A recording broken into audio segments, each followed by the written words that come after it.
Ya baik, assalamualaikum warahmatullahi wabarakatuh. Selamat siang.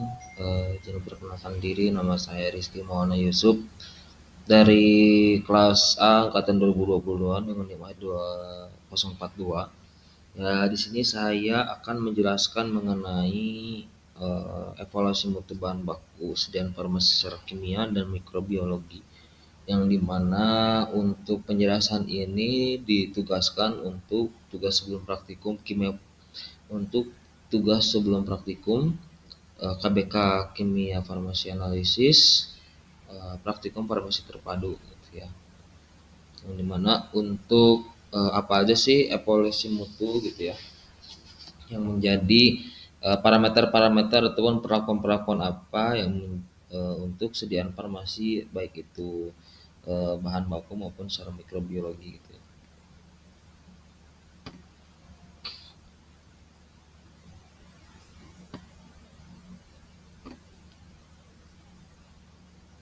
Ya, kualitas bahan baku gitu ya. Jadi sebelum kita mengenal lebih jauh gitu ya, kita juga harus mengetahui apa-apa saja sih mengenai evaluasi sediaan bahan baku farmasi ini gitu ya. Yang jelas kualitas bahan baku sediaan farmasi memiliki peran penting dalam memastikan keamanan, efektivitas dan mutu obat yang digunakan oleh pasien gitu ya. Ya, jadi segala bentuk pembuatan obat, produksi obat gitu ya, tentu saja ada tiga syarat gitu. Yang pertama harus aman gitu ya. Yang kedua harus berkualitas gitu ya. Kemudian yang selanjutnya harus berefek gitu ya. Yang dimana untuk analisis bahan baku ini jelas pentingnya gitu ya, menuju keamanan, efektivitas dan kualitas dari obat yang akan digunakan oleh pasien demi menjaga prinsip-prinsip pembuatan sediaan obat di farmasi gitu ya. Penilaian mutu dilakukan melalui pengujian kimia maupun mikrobiologi dengan mengacu pada standar farmakope Indonesia, peraturan pemerintah serta pendampingan internasional seperti WHO, USP dan GMP gitu ya. Yang dimana untuk patokan kita gitu ya sebagai seorang apoteker untuk mengevaluasi gitu ya, menilai dari hasil sediaan yang kita sudah produksi, jelas patokan kita yang pertama adalah farmakope Indonesia, mau jilid pertama sampai jilid yang nomor ke-6 itu yang terbaru gitu, yang terakhir. Nah, dalam farmakope ini juga disebutkan bahwasannya ketetapan-ketetapan dari zat-zat ataupun zat aktif gitu ya, untuk melihat berapa sih batas-batas tertentu gitu ya. Contohnya seperti eh, berapa persyaratan minimum, berapa persyaratan maksimum untuk zat aktif tersebut gitu ya. Itu semua dijabarkan dari mulai pemerian, kelarutan gitu ya, dari si farmakope tersebut gitu. Kemudian yang selanjutnya, adapun tujuan dari pembelajaran praktikum farmasi terpadu untuk segmen kali ini, yang pertama adalah evaluasi mutu secara kimia, yang dimana kita menilai aspek-aspek dari sediaan farmasi itu secara kimia gitu ya. Yang kedua, evaluasi mutu secara mikrobiologi, kita melihat bahwasanya apakah Anda dalam sediaan farmasi yang kita buat itu mengandung cemaran mikroba yang mengkontaminasi dari luar ke obat yang kita sudah buat gitu ya. Dan juga ada beberapa regulasi-regulasi dan standar-standar yang harus kita patuhi gitu ya. Yang jelas outline dari pembahasan kali ini, kita harus mengetahui dari mulai mengevaluasi, menganalisis dan juga patokan-patokan yang ditetapkan oleh referensi ataupun pedoman ataupun kaidah.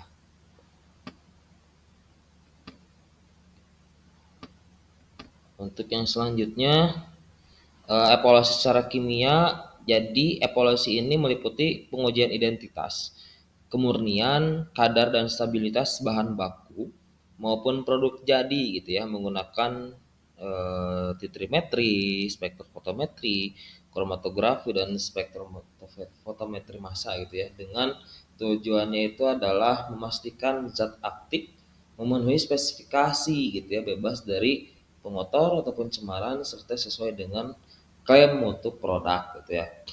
Jadi ketika kita melakukan evaluasi secara kimia gitu ya, tentu saja kita akan melakukan pengujian identitas gitu ya.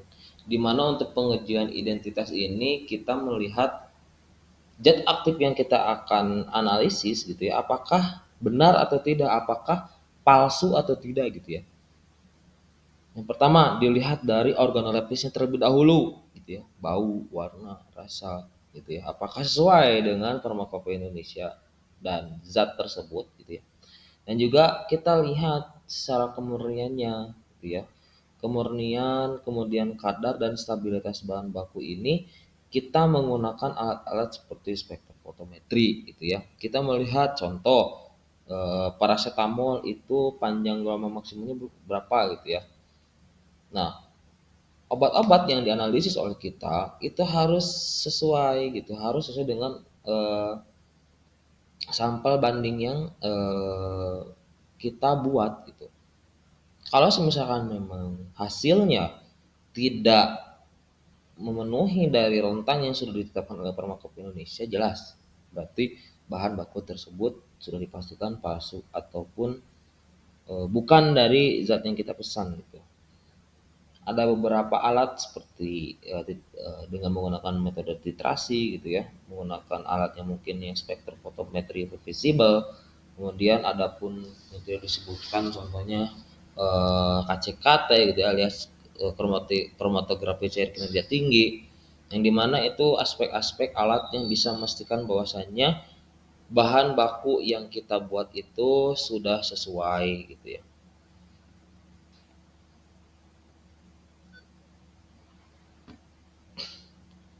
Dan juga untuk evaluasi mutu secara mikrobiologi ini berfokus pada deteksi kontaminasi mikroba melalui uji angka lempeng total, cemaran spesifik, uji sterilitas, dan endotoksin yang penting terutama kesediaan steril produk dan produk non steril gitu ya. Yang dimana setelah kita mengevaluasi secara kimiawi gitu ya, secara kimia dengan melakukan uji kemurnian, stabilitas dan lain-lain, kita juga harus next step selanjutnya adalah menguji apakah ada cemaran dari mikroba gitu ya yang menempel yang ataupun yang mengkontaminasi dari sediaan kita sudah buat gitu ya.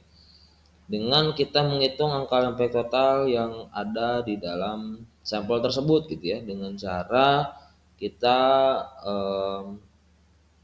mengoleskan mikroba gitu ya yang ada ditetapkan itu dibandingkan dengan sampel yang kita sudah buat gitu ya. Kemudian kenapa sih penting gitu ya untuk melakukannya uji mikrobiologi ini gitu ya, jelas karena semua sediaan farmasi itu enggak semuanya itu tahan terhadap kontaminasi dari mikroba.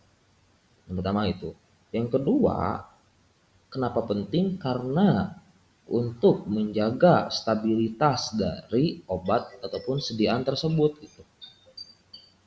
Yang dimana dari obat ini pun kita menginginkan bahwasannya jangan sampai adanya mikroba yang mencemari dari sediaan farmasi yang kita buat gitu ya.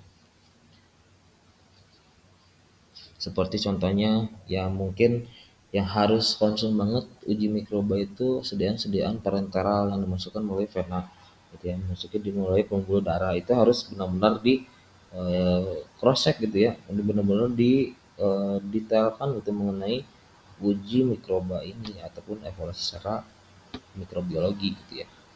Dan juga yang selanjutnya regulasi dan standar gitu ya. Pengujian mutu dilakukan sesuai dengan standar Farmakopeia Indonesia, ISP, BP, IP, GP serta pedoman dari BPOM dan WHO ataupun GMP. Evaluasi mendukung gitu ya quality assurance dan quality control dalam industri farmasi. Jadi gini, dalam sebuah industri farmasi gitu ya, jelas tentunya kita sebagai apoteker ada dua gitu teman-teman, ada quality assurance dan quality control gitu ya,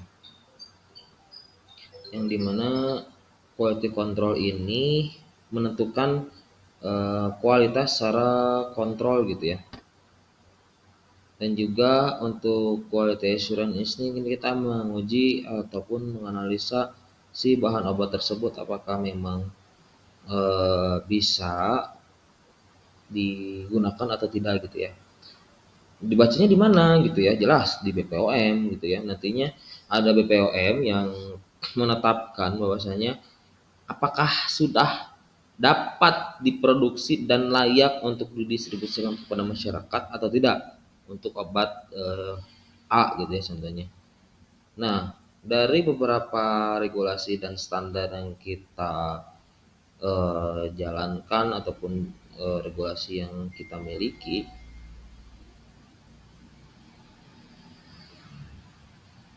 kita juga di sini harus mengetahui gitu ya alur-alur gitu ya seperti CPOB gitu ya dan CDOB gitu ya, yang dimana itu menjadi pedoman dasar bagi apoteker dan industri-industri farmasi untuk membuat suatu produk kefarmasian, produk farmasi gitu ya, apalagi produk-produk yang dikonsumsi oleh masyarakat gitu ya. Kemudian yang selanjutnya kita akan membahas reaksinya itu, yang pertama adalah untuk apa sih gitu ya dari tujuan-tujuan tersebut gitu. Yang pertama jelas menjamin konsistensi dari batch ke batch. Jadi jika di skala industri kita tidak mungkin meluncurkan suatu produk itu dalam bentuk eh, hanya kecil gitu ya ataupun skala kecil gitu, tidak mungkin gitu ya, pasti ribuan tablet bahkan jutaan tablet, ribuan sirup botol gitu ya, yang dimana kita juga harus melihat nih batch record ataupun batch sheet yang kita miliki sesuai atau tidak dengan batch sheet yang selanjutnya gitu, karena batch sheet ataupun batch record ini menentukan apakah layak setelah dianalisis oleh orang-orang QA dan orang-orang controlling, orang QC, itu layak dipasarkan ke konsumen atau tidak gitu ya. Dan jika adanya penyimpangan, jelas gitu ya.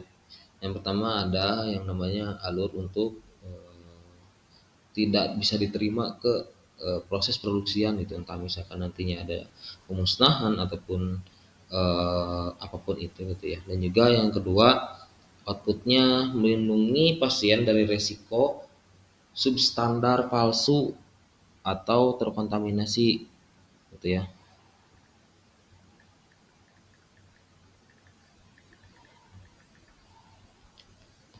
Melindungi pasien dari resiko substandar palsu atau terkontaminasi. Jadi ketika kita membuat satu sediaan farmasi gitu ya, kita juga harus melihat aspek pasiennya gitu. Tidak mungkin kita apa ya, membuat satu sediaan tapi tidak memikirkan kondisi pasien gitu ya. Yang pertama, melindungi dari risiko obat substandar ataupun palsu yang terkontaminasi juga gitu ya. Kemudian mendukung izin edar, audit dan sertifikasi mutu gitu. Karena untuk pembuatan obat di skala industri gitu ya, khususnya harus syarat gitu ya mutlak itu harus memiliki surat izin edar, yang dimana surat izin edar ini dikeluarkan oleh ya BPOM gitu ya, dari stakeholder yang ataupun dari pemerintahan yang bisa mengeluarkan surat izin edar berdasarkan hasil analisis, hasil data-data yang sudah dilaporkan kepada BPOM, dan nantinya pun diaudit gitu ya, apakah memang adanya kekeliruan, adanya kesalahan gitu ya, sehingga obat ini tetap dipastikan aman diberikan kepada konsumen gitu ya. Yang selanjutnya kita akan membahas mengenai parameter apa sih yang harus kita ketahui gitu ya dari analisis kimia farmasi ini. Yang jelas kita harus mengetahui tentang pemerian terlebih dahulu gitu ya. Pemerian ini kita gunakan ataupun kita harus pahami dan ketahui gitu ya untuk mengamati ciri fisik bahan seperti bau, warna, rasa dan bentuk guna memastikan kesesuaian dengan deskripsi dalam monografi gitu. Jadi aspek untuk menganalisis ini jelas dari segi fisika gitu ya, dari segi penglihatan ataupun dari segi bagaimana sih kita melihatnya, kita bagi dua gitu ya. Ada yang mikroskopik, ada yang makroskopik gitu ya. Makroskopik berarti kita melihat dari mata kita sendiri gitu ya. Apakah misalnya nih paracetamol ini bentuknya kristal gitu ya. Dan obat yang kita pesan ataupun bahan baku yang kita pesan ini bentuknya serbuk gitu ya. Berarti jelas sudah bisa dipastikan bahwasanya untuk zat yang kita pesan ini dari supplier bahan baku gitu ya, itu sudah dipastikan tidak memenuhi syarat. Kenapa? Karena tidak sesuai dengan monografi yang tertera di Farmakope Indonesia gitu ya. Karena di Farmakope Indonesia itu pas lama itu harus kristal contohnya seperti itu gitu. Kemudian adanya kemurnian gitu ya. Kita melihat kemurnian ada berapa persen sih kadar dari contoh 100 gram paracetamol gitu ya. Mengandung berapa persen paracetamol gitu. Agar kita bisa minimalisir zat-zat ini tuh apakah ada zat tambahan lain yang ditambahkan untuk menambahkan berat eh, ukuran ataupun berat dalam kiloan saja gitu ya. Nah kita uji kemurniannya gitu ada berapa persen sih dalam 1 kilo gitu ya. Apakah memang 100% ataukah tidak gitu ya. Dengan menggunakan ya salah satu contohnya yang paling kita sering gunakan adalah spektrofotometri visible gitu ya. Dimana nanti kita buat kelarutan beberapa versi gitu ya. Dari mulai 2 ppm sampai 16 ppm contohnya gitu ya. Kita lihat yang pertama parameternya adalah lambda maksimum dari zat aktif tersebut apakah sesuai dengan literatur. Kemudian setelah kita hitung, setelah kita simpulkan apakah memang masuk rentang dalam farmakope Indonesia gitu ya. Misalkan paracetamol memenuhi syarat jika 98% sampai 110% gitu. Berarti di antara angka 98 sampai 110% bila ada di tengah-tengah gitu ya, berarti dari zat tersebut sudah dipastikan memenuhi persyaratan gitu ya. Kemudian adanya uji identifikasi untuk memastikan kebenaran identitas bahan bahwa zat yang diuji benar merupakan bahan yang dimaksud dalam spesifikasi gitu ya. Selanjutnya ada kadar air. Kadar air ini kita menggunakan biasanya pakai postur BAS gitu ya. Yang dimana kita melihat gitu ya berapa sih kadar air yang terdapat dalam zat aktif tersebut gitu ya, ataupun dari sediaan bahan baku tersebut gitu ya. Yang dimana karena kadar air ini bakal mempengaruhi gitu ya stabilitas, kemudian daya simpan dan mutu produk gitu. Karena kan kalau kadar air ini alat kaitannya dengan nantinya dikhawatirkannya adanya pertumbuhan mikroba gitu ya. Yang dimana karena mikroba ini sangat suka air gitu ya. Kemudian yang selanjutnya adalah sisa pemijaran. Tujuannya adalah untuk mengetahui jumlah residu anorganik yang tersisa setelah pemijaran sebagai indikator adanya kontaminan atau pengotor mineral gitu ya.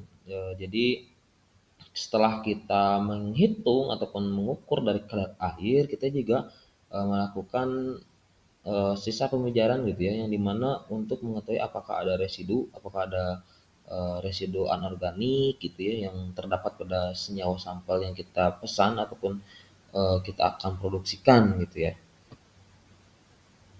Kemudian yang selanjutnya cemaran organik yang dimana jelas untuk cemaran organik ini untuk mendeteksi membatasi kandungan zat organik pengotor baik dari proses sintesis maupun degradasi bahan gitu ya. Kemudian dan wadah dan penyimpanan kita memastikan untuk stabilitas dan keamanan bahan selama penyimpanan agar tidak terjadi interaksi dengan wadah atau penurunan mutu akibat kondisi lingkungan. Kemudian setelah kita mengetahui gitu dari step-step evaluasi kimia gitu ya, parameternya apa saja sih gitu. Lanjut kita ke parameter sediaan farmasi gitu ya. Yang dimana parameter sediaan farmasi ini kita harus mengetahui mengenai kemurnian sama seperti yang tadi gitu ya, identifikasi. Kemudian keseragaman sediaan ini untuk apa sih? Untuk memastikan setiap satuan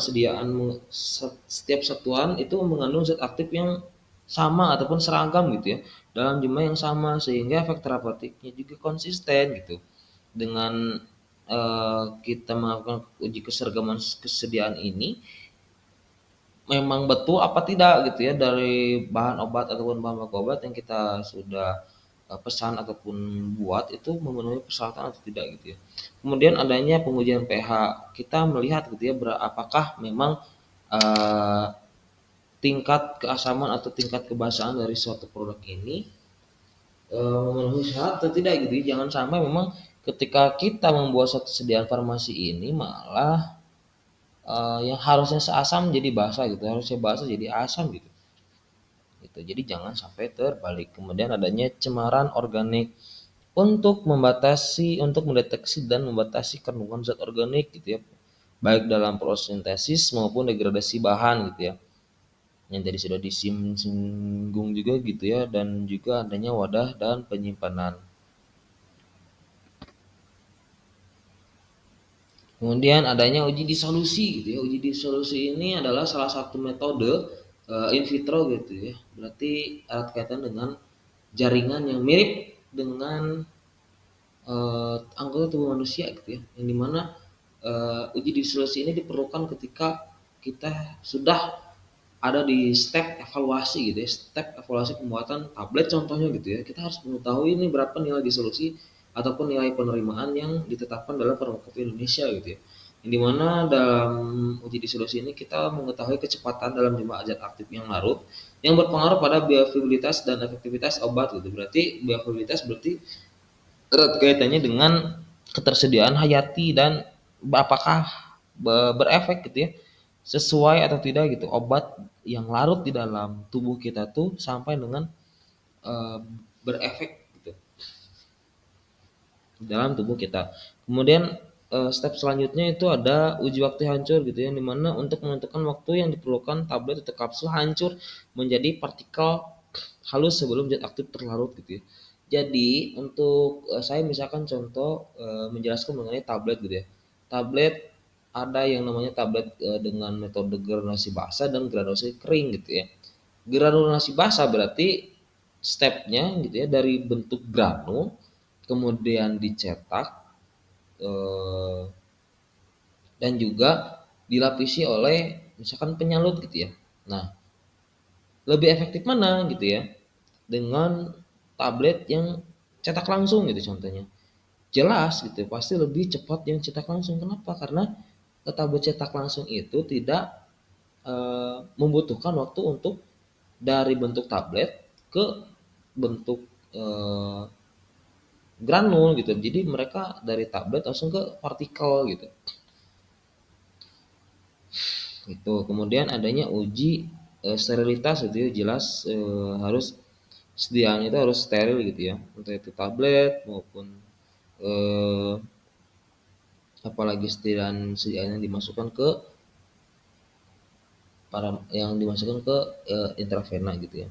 Kemudian uji endotoksin untuk mendeteksi adanya toksin dari bakteri gram negatif yang dapat menyebabkan reaksi demam gitu ya.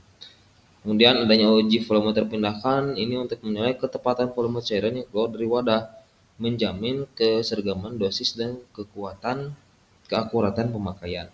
Kemudian adanya uji kadar gitu ya. Uji kadar ini menentukan jumlah zat aktif dalam sediaan, memastikan kesesuaian dengan klaim label dan standar farmakope. Dan juga setelah daripada kita menentukan dari uji-uji yang evaluasi bahan mutu obat dan bahan sediaan farmasi gitu ya. Kita harus juga mengetahui mengenai metode-metode analisa ataupun metode analisis di kimia gitu ya. Yang pertama outline-nya di sini ada beberapa metode gitu ya. Ada 4 metode. Salah satunya kita jelaskan saja mengenai titrasi asidi alkalimetri gitu ya. Berarti titrasi ini berdasarkan reaksi netralisasi antara asam basa digunakan untuk menentukan kadar yang bersifat asam atau basa menggunakan indikator pH gitu ya. Dan juga yang selanjutnya ada titrasi argentimetri, berarti berdasarkan bentuk endapan gitu ya. Apakah ada endapan atau tidak gitu ya. Ketika sampel dimasukkan dan dititrasikan dengan pentiter gitu ya, apakah memang terbentuk endapan atau tidak. Kemudian adanya titrasi kompleksiometri, ini berdasarkan pembentukan kompleks stabil antara ion logam dengan ligan gitu ya. Biasanya menggunakan EDTA sebagai titrannya gitu ya. Dan juga adanya uji reaksi kimia, ini berdasarkan reaksi khas antara zat uji dan reagen tertentu yang menghasilkan perubahan warna ataupun endapan untuk mengidentifikasi senyawa kimia tertentu gitu ya.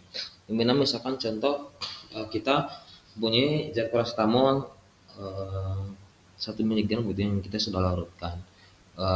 Ketika misalkan kita menggunakan reagen tertentu gitu ya, misalkan reagen apa gitu ya, kita dan juga sudah ditetapkan bahwasanya untuk reagen A ini ketika dicampurkan dengan paracetamol akan merubah warnanya menjadi biru gitu ya.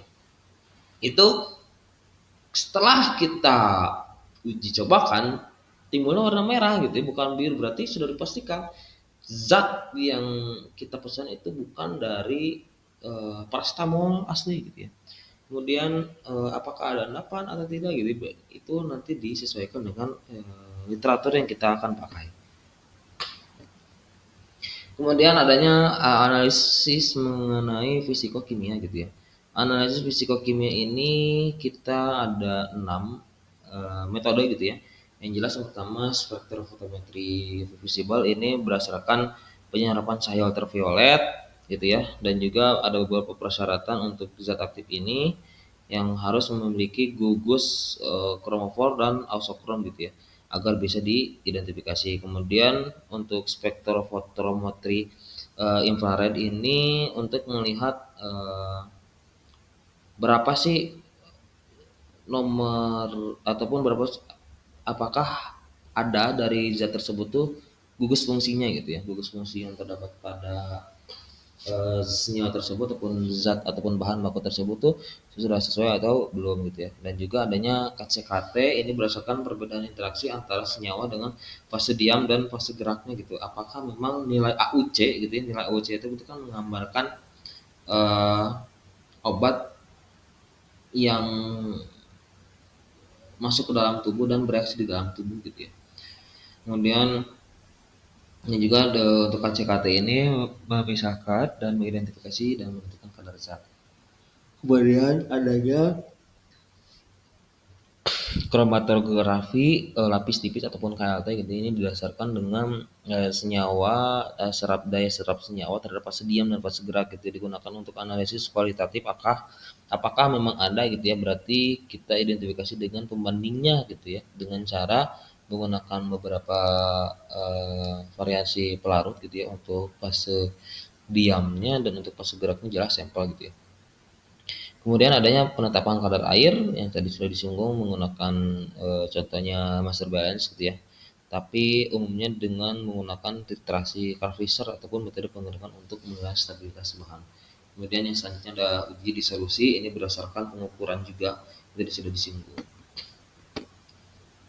Kemudian adanya pengujian mikrobiologi, parameter-parameternya itu apa aja sih? Yang pertama jelas uji sterilitas, apakah memang dalam kondisi aseptik atau tidak.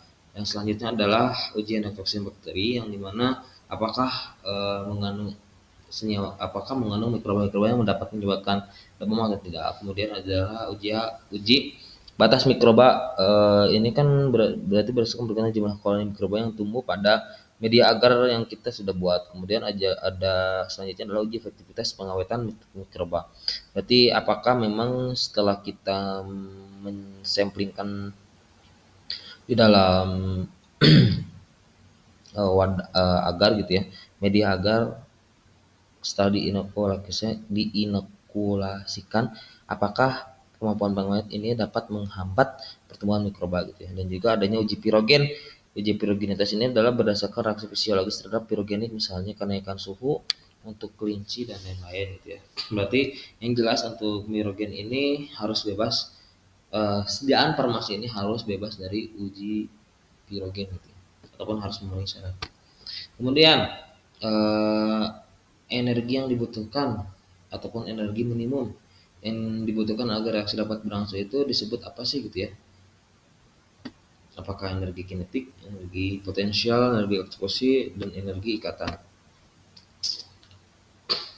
Yang jelas gitu ya, yang pertama ini kita adanya beberapa instrumen-instrumen yang sering kita pakai yang tadi saya sudah jelaskan, saya seperti spektrofotometri visible, spektrofotometri infrared, HPLC atau KCKT gitu ya, dan juga KLT yang sering kita pakai. Dari beberapa instrumen-instrumen ini sangat sering dipakai oleh industri untuk mengamati senyawa ataupun bahan baku yang kita pesan dari supplier bahan baku obat ini memenuhi syarat atau tidak gitu ya. Tapi memang yang jelas dan yang sering ada itu di industri farmasi harus lulus dari pengujian ini gitu ya. Dan juga untuk step pertama jelas kita yang pertama menggunakan KLT terlebih dahulu untuk menentukan apakah memang senyawa dari yang kita butuhkan ini ada atau tidak gitu ya. Kemudian uji mikrobiologi juga tadi sudah banyak disampaikan juga. Ada beberapa yang mungkin seperti angka lempeng total, kita menggunakan medianya itu CDA ataupun Casein dingin agar. Kemudian angka paling mungkin ini menggunakan laktosa broad gitu ya. Dan juga untuk uji induktosin ini kita menggunakan Limulus amobactyl lisalat gitu ya. Yang dimana masa inkubasi dari beberapa uji mikrobiologi ini juga kita harus ketahui gitu ya, apakah harus diinkubasikan beberapa hari gitu ya. Karena dari apa ya, dari uji sterilitas ini akan menentukan obat ini bisa digunakan atau tidak. Kemudian ada satu lagi yang tidak disebutkan oleh saya di sini adalah uji kapang kamir gitu ya, atau apakah terdapat cemaran dari kapang maupun kamir gitu ya. Kemudian adapun prinsip-prinsipnya juga seperti untuk tidak terjadi pertemuan mikroba, bahan uji memenuhi syarat sterilitas, misalkan uji sterilitas seperti itu gitu ya. Bisa dilampirkan saja, bisa dilihat juga gitu ya untuk faktor-faktor yang mempengaruhi hasil analisis juga, seperti contohnya ya kebersihan alat gitu ya, kelarutan sampel, jenis media gitu ya, dan lama ataupun masa inkubasi gitu ya. Itu menjadi faktor-faktor yang mempengaruhi hasil analisis gitu ya. Dan juga untuk konklusinya pada pembahasan kali ini kita yang pertama jelas kita mengetahui evaluasi sediaan bahan baku farmasi dari segi kimia, dari segi fisikokimia, dari segi mikrobiologi gitu ya. Dan juga um, dari evaluasi sediaan kimia ini kita merupakan langkah yang krusial gitu ya untuk menjamin kualitas keamanan mutu obat, mutu sediaan obat gitu ya. Karena eh, khawatirnya gitu ya dengan beberapa, karena kita sebagai apoteker ini kita disumpah untuk mengerjakan segala sesuatu ini harus dengan maksimal mungkin gitu ya. Karena satu saja kesalahan dari apoteker ketika misalkan pada saat quality control ataupun quality assurance itu tidak sesuai dengan Farmakop ataupun sesuai dengan yang sudah ditetapkan, itu akan kemana-mana gitu masalahnya gitu ya. Seperti kejadian kemarin PEG dan DEG gitu, yang dimana dari pelarut tersebut gitu ya itu dapat menyebabkan kematian pada anak bayi gitu ya, yang dimana siapa yang berarti yang dirugikan, berarti kan jelas gitu ya orang tua yang membeli obat, padahal mereka tuh ingin gitu ya memberikan obat ini kepada anaknya itu agar lebih sembuh gitu, tapi pada nyatanya karena adanya kesalahan dari produk gitu ya, atau dari produsen yang membuat obat tersebut, ini mengakibatkan hilangnya nyawa orang gitu ya, hilangnya hilangnya anak orang gitu ya, kalau bisa disebut mah gitu. Dan juga untuk evaluasi sediaan bahan baku ini harus benar-benar kita ketahui berapakah persyaratan minimumnya, nilai penerimaannya, persyaratan memenuhi syarat atau tidak, itu kita harus ketahui sebagai formulator, apalagi gitu ya, apalagi sebagai apoteker gitu ya. Sekian yang bisa saya sampaikan.